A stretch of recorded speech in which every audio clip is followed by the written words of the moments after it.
look at the game between Clemson and old, outdated Syracuse. They might as well be, old, outdated Clemson. Gosh, how can I flub up the intro, you guys? It's right here on my screen. Old, outdated Clemson. They might as well go out there wearing leather helmets at this point. They're so antiquated and, left in the past. That's what the storyline is telling you. I mean, I don't need to explain that to you guys.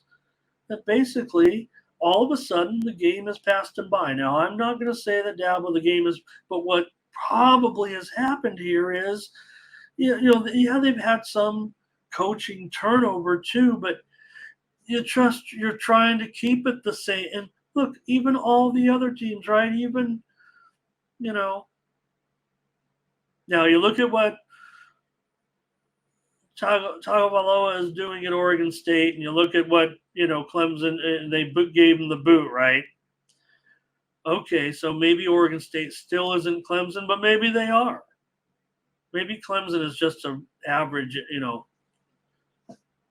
average. Look, that was a tough game. Anything could have happened in that game. That was a good quality game. And they still are, they're not, you can't say they're still Clemson.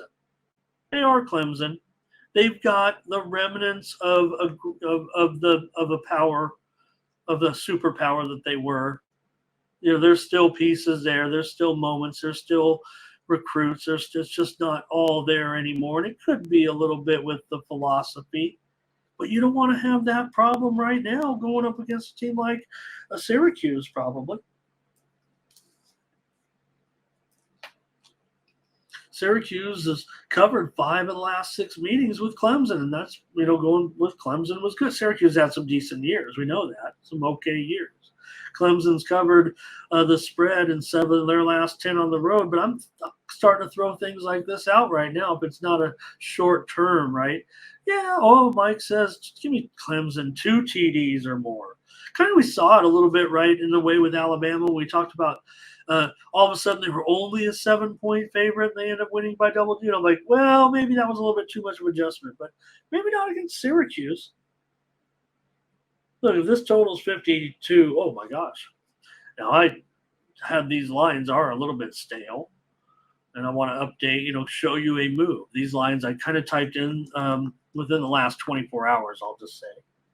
But it's all the way up to 53.5 right now. And Clemson has moved to a 7-point favorite. I don't want to throw a curve into you guys going with Clemson, and I won't give out Syracuse here. I mean, I think you get the feel for what I'm talking about. Now, Syracuse has lost 4 out of the last 5 meetings, but they usually cover the spread here. Now, usually they're getting a lot more than this. But I think Syracuse got they're in an okay situation here, it feels like to me right now in this game.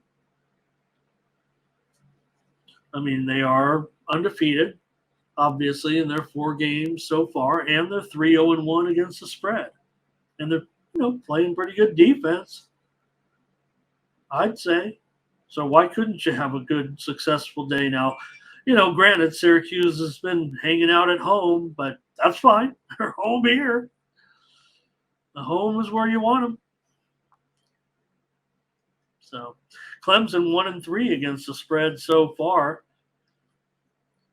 Clemson always has trouble, you guys. Even when they were good, they've always had a little bit of trouble offensively in the early going. They've relied on the defense. So you see this number 53.5. I'm not buying it, man.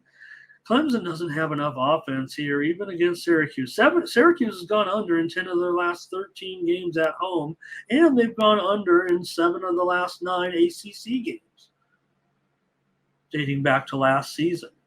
So I'm going to be on the under. Feels like a premium to a certain extent.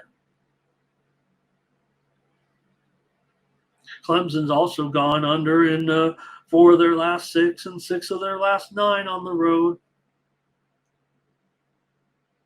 Ray's going to be on Clemson. And it was a lucky play. Any game could have went either way. And, yeah, maybe one team got, luckier than the other, or one team was unluckier than the other, or one team was less worse than the other. So I'm going to take the under. This one's gone up to 53.5. You can grade me at 52. I don't mind. I've got this game in the probably realistically in the high 40s. But I'm going premium, so I'm going to bet hope in the mid 40s.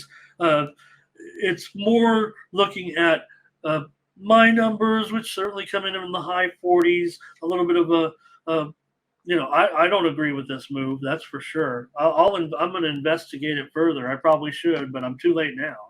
I got to give a play out on the air here, and I already was thinking under, and now I'm getting even a better number. You guys might be getting a premium from me here. I like it under.